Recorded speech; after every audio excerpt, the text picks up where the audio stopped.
The families and lawyers of drug war victims are opposing the request of the interim release of former President Rodrigo Duterte from his detention in the Netherlands. Duterte's counsel, Nicholas Kaufman, told the International Court pretrial chamber last week a third country is ready to host a former president who is facing charges of crime against humanity. Kaufman says his client is not a flight risk and the request is based on humanitarian reasons. Let's get on point with International Criminal Court assistant to counsel, Attorney Cristina Conti. Attorney Conti, welcome to the show. Thank you so much for your time, and it's good to see you. Thank you, and happy birthday. Thank you so much. Let me start with this, because there's still a question on how the prosecution has actually responded to this interim release. So the defense is asking for this, what they call an urgent interim release for former President Rodrigo Roa Duterte to an undisclosed country that has actually agreed to receive him. For the record, has the prosecution agreed not to oppose this urgent interim release provided certain conditions are met?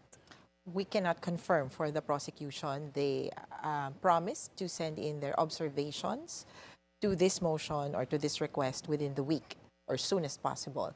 As far last I checked, wala pa silang confirmation. And there's two entities that you need confirmations from, both the prosecution and the requesting party, the state, the receiving state. So the state has also not confirmed that they have agreed. So there's two entities that the defense has committed some form of,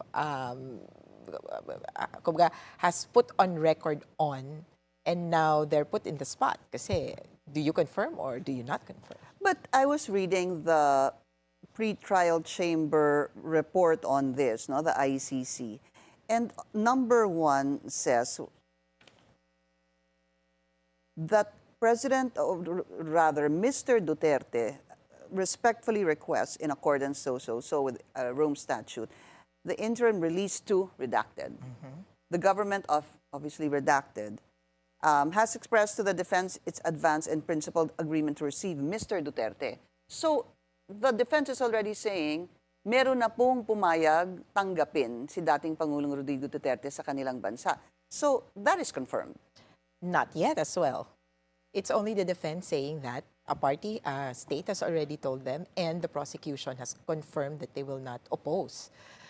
It still has to be, well, I don't think they would take this risk na parang gamble or a bluff. Oh, sigurado namang totoo ito, di ba? I wouldn't say so, but we need to see are, and outside of the prosecution agreed, and then there's another party that has agreed, we have to look at the conditions. And the conditions are redacted at present. Exactly, because let me read, Attorney, sorry, no, para lang po malinaw, I'll bring in section or number 3 of this. The prosecution has confirmed. Ito po kasi nakasulat eh.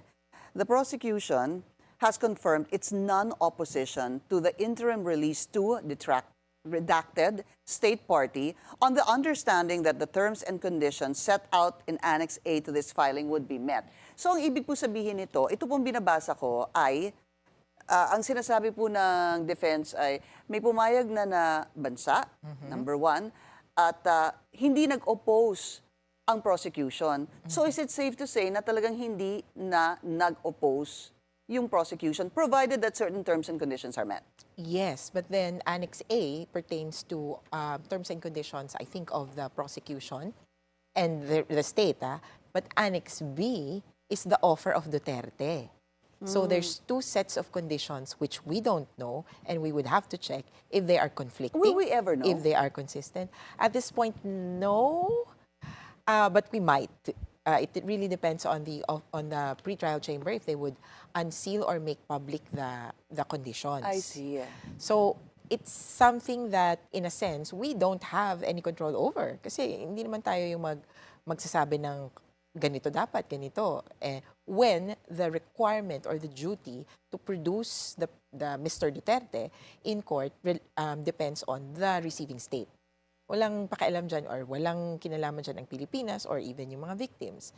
And at the same time, the prosecution has to, kumbaga, they're in charge of the witnesses. And so, largely it's up to them. The victims, on a larger scale, our concern is as to how does it make us feel? How do potential witnesses, how are they impacted by the kumbaga, roaming around of Mr. Duterte? So that's where our views and concerns come in. I see. But I think to the minds of some, the question on did the prosecution not oppose this comes to mind.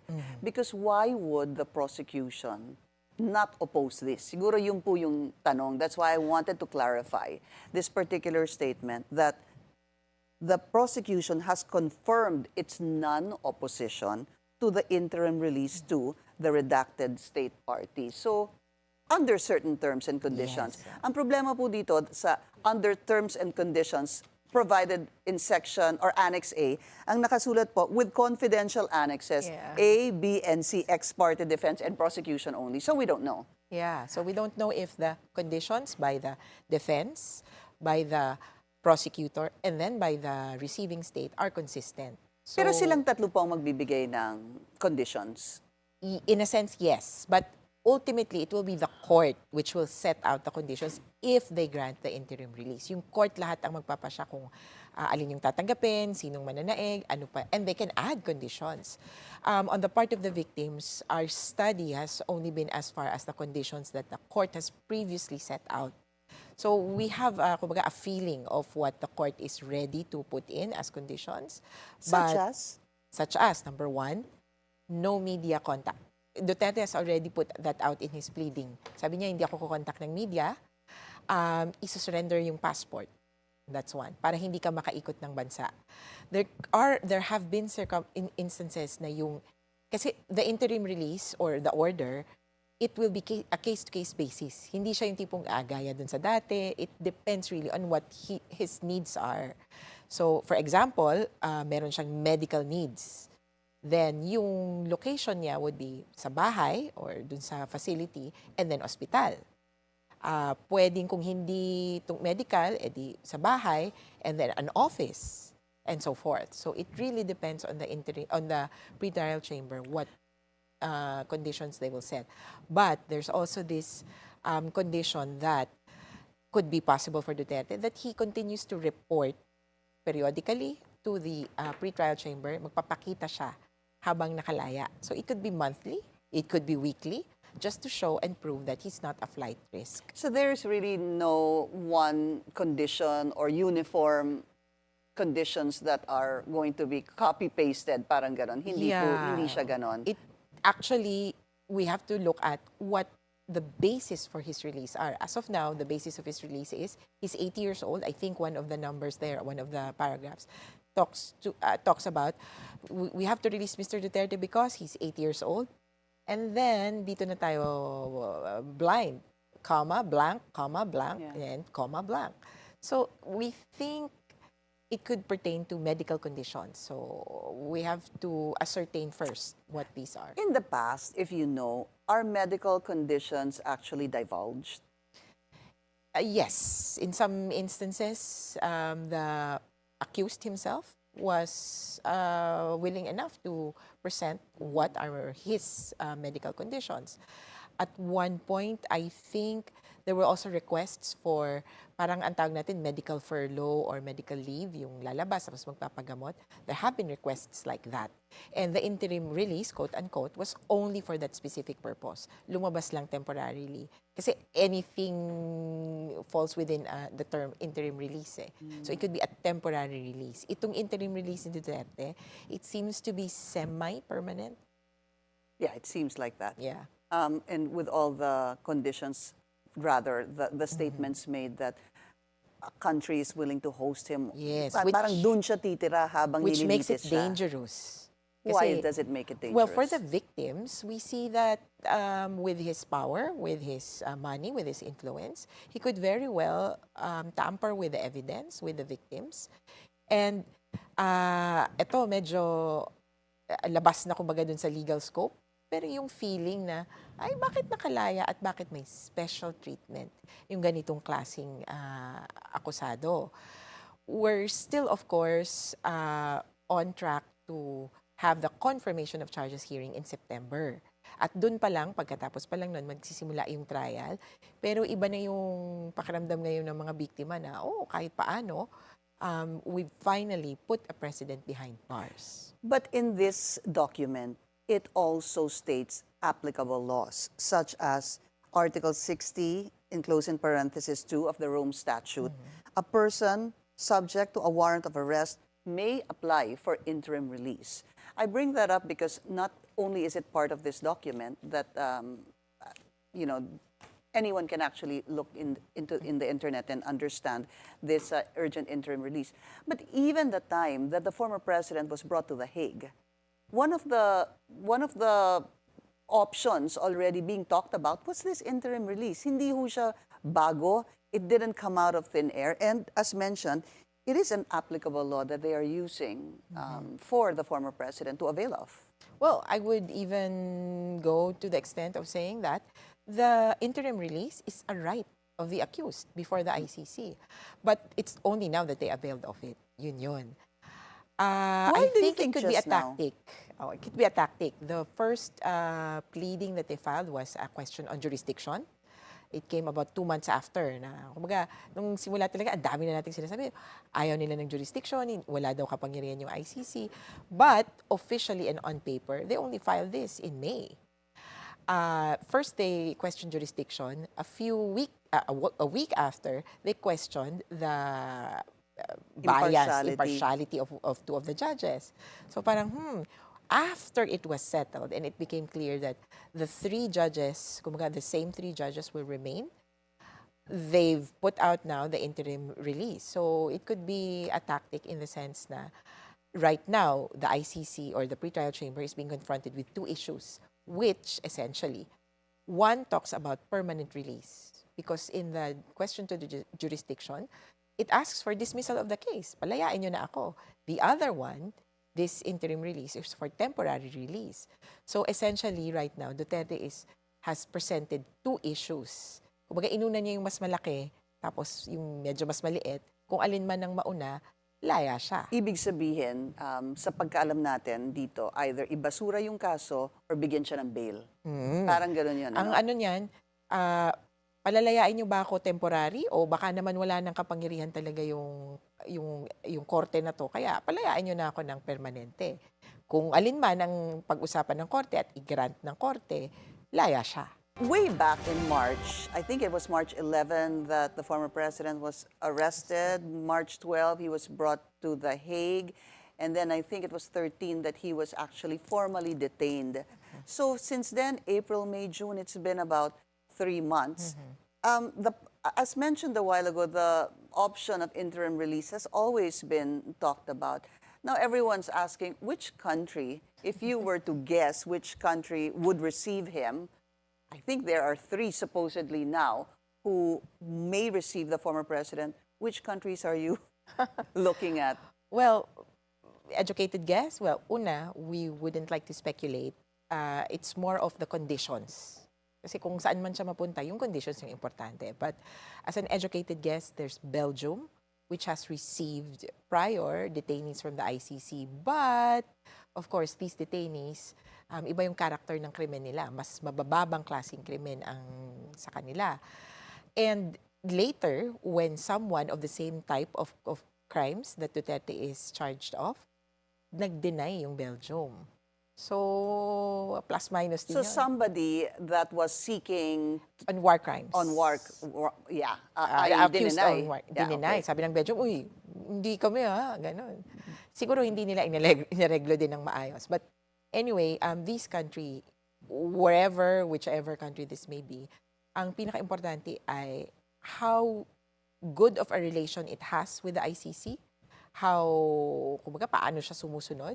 We've had, of course, there's many na, imbes na yung countries that could, doon kami sa should not be, of course, out na yung mga non-member states because they will be uncooperative. There have been several member states na naging uncooperative when issued a warrant of arrest, hindi in-enforce. So, meron kami mga ex dyan. Pero meron ding mga posible. We think probably in Europe. But, again, it's all about the conditions. But they have to be countries who are a party to the Rome Statute. Well, they have to be, but eto na, pinag-uusapan din namin, it could also be a non-member state which agrees na to submit to the conditions of the ICC.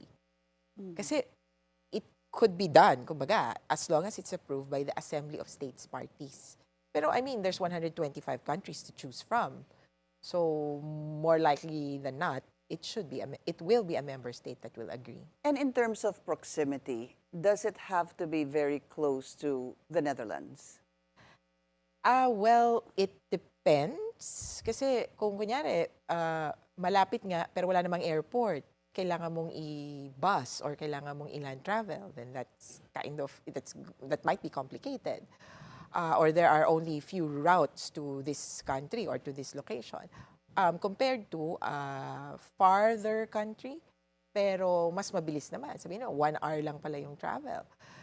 It also depends on their capacity to, kumbaga, secure the area where Mr. Duterte will probably be put in. If it's, for example, a house, sinong magbabantay dyan? O hindi naman pwedeng sariling bantay niya, tapos, mag-report ka na lang sa amin kung aalis ka. So it really has to be someone able and willing. In a situation like this where the defense is asking for his interim release, what is the role of the lawyer of the victims? Do they have a voice here? We should have a voice. We're waiting for the instructions from the pretrial chamber. We thought lalabas nung Friday.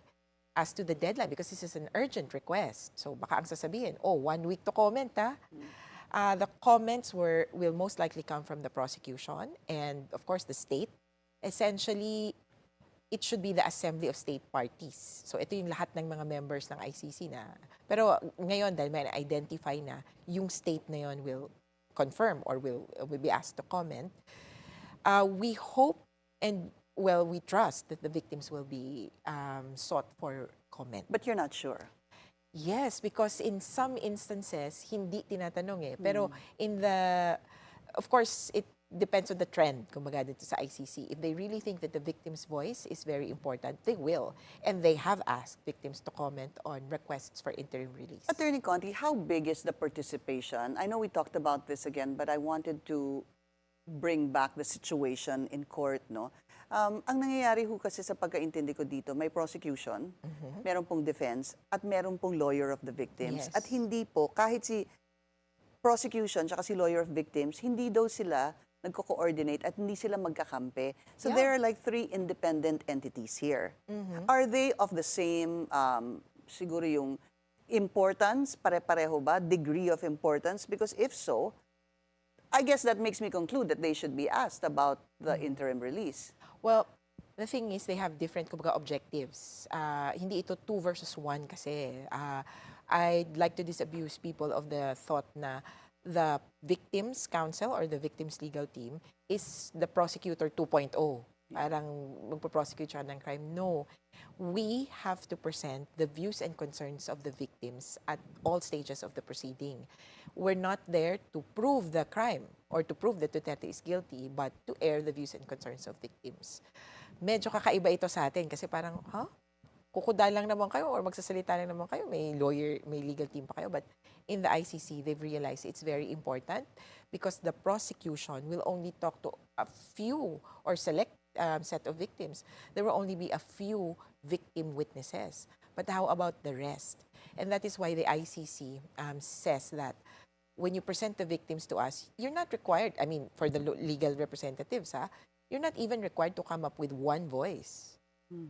You have to give us the full range of feelings, of views and concerns of the victims. And that will help the judges make the decision as humanely as possible. But who represents the victims in court? It's not you, right? It's the legal representative of Right. victims. And it could be, well, right now, not me officially yet, because the victims are being vetted and are applying to the court for personality now. After the victims are recognized. Kasi ang recognized mo, sino yung akusado, Tapos yung biktima, nag-a-apply pa lang. Kami ang mga biktima, pagka-register sa kanila, the last date in this process is August 27th.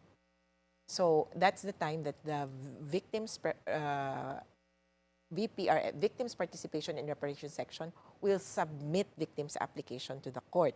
Parang, ito na, lahat ng nag-apply. Kapag na-recognize na yung nag-apply, they will choose a legal representative for victims. Who will choose?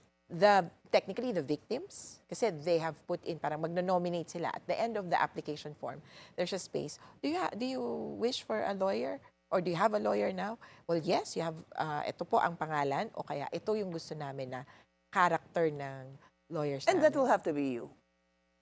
There's, well, a whole gamut of lawyers available. The entire list of counsels, you can choose from, dapat pala una, in the list of counsels or ilalagay sa list of counsels if the victims prefer this person.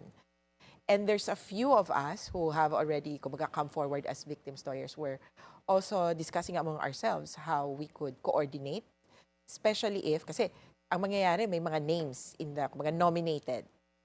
The VPRS, there's this registry, will talk to us all together and say, oh, willing ba kayo na, or kaya nyo bang makapag-usap and to decide on 1 or 2 or 3 or whatever representatives?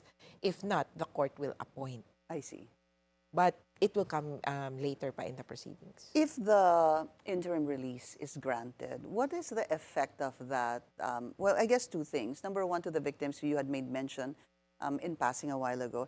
And to the case, ibig ba sabihin nun na kapag bigyan ng interim release ay nagiging, it weakens the case? Well, I'll first talk about that. The second question.